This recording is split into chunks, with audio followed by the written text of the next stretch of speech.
This is Fabian with The Breakaway, and we are here with a January 6th political prisoner, Robert Morss. Robert Morss, can you tell us about exactly when you were released and where you were released from? Yeah, so I was released at 11:45 p.m. last night from the Pittsburgh halfway house.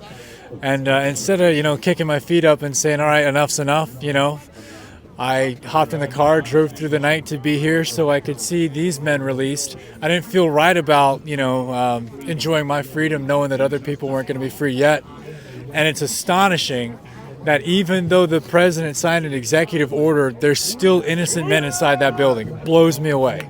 And you have, obviously, exceptional insight into what it's like actually being a political prisoner. What can you tell us about what the people inside are feeling at this moment and what they've felt over the last few years? This is their final battle, man.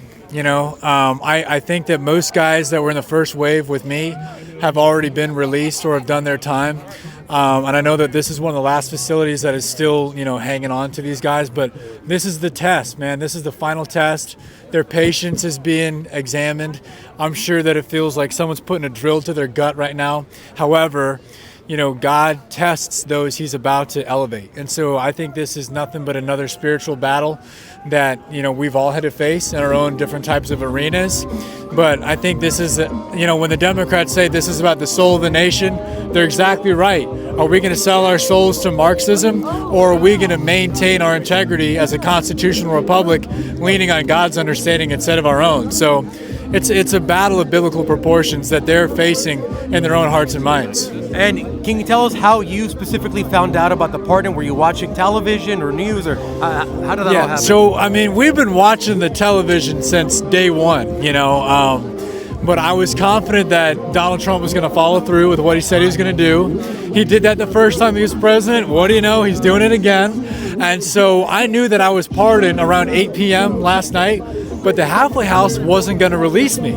So I spent a lot of time on the phone calling people up, asking people to make some phone calls. And one of the lessons that we unanimously learned while doing time in prison is a closed mouth don't get fed. So if you need something done, the squeaky wheel gets the grease, as they say. So I needed to be that squeaky wheel so I can get right out of that halfway house. Robert, what do you want to happen, or what do you wish to happen to the individuals that put you through this horrible process? I hope that I'm one of the last political prisoners in America. That's the overall goal. Do you feel like you were actually politically prosecuted? Without a doubt. Without a doubt. If I had been a pro-Hamas guy and I would have punched an African-American police officer in the face, I would have only really received 48 hours, of community service. If I was working for Stephen Colbert's crew and ransacked the Capitol, I'd have got a slap on the wrist. If I'd have taken over Chaz, in Seattle, nothing would have happened to me. If I'd have burned down a federal courthouse in Portland, Oregon, nothing would have happened to me. If I'd have burned down, a Black Lives Matter protest that NPR had to admit hurt black-owned businesses more than any other demographic, nothing would have happened to me. But because I wore a MAGA hat and I support Donald Trump, I had the book thrown at me, even though guys that I did time with, one of which is known as Josiah Kenyon, admitted in his statement to the FBI that he's a proud communist and that he showed up that day specifically for the reason to get Trump supporters shot and killed. He's the only one on record for his prosecutor to ask the judge for less time. How does that make sense? It doesn't at all. And that's exactly why we're all standing here in the first place.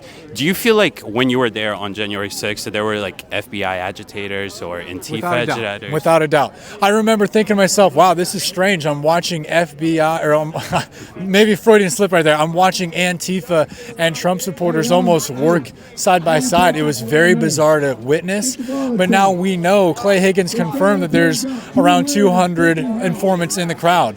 Also on Cowboy Logic on Real America's Voice, they had an Antifa lieutenant admit that they had up to 200 guys from Oregon alone show up to be embedded in the crowd on January 6th. And in fact, in addition to that, me and Kelly Meggs, he's the leader of the Florida chapter of the Oath Keepers, we got together and we wrote a book while we were together in the Philly FDC. And in the book, One Question Remains, we also include weird questions like how come people are happy out here? Oh no, that's okay. It's a beautiful thing. How come you have people from the Ukrainian Special Forces Azov Brigade also disguised in the crowd on January 6th. Why would Ukraine Special Forces have any interest being amongst someone like me on January 6th? It doesn't make any sense.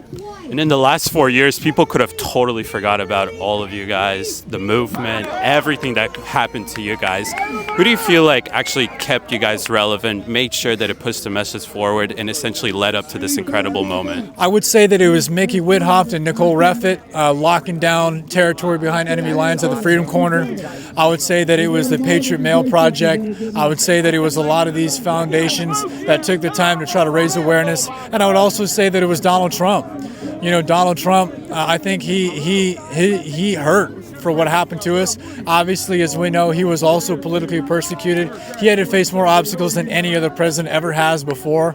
And I mean, they try to take his life on national television. How crazy is that? So if anybody knows what it's like to be politically persecuted, it's our president. And one last thing, if you could give a message to President Trump, what would it be? Thank you, sir, for the pardon. We're ready to get to work. Let's make America great again, baby. Thank you. Awesome. Appreciate it, Robert, so much. Thank you for your time. Thank Appreciate you.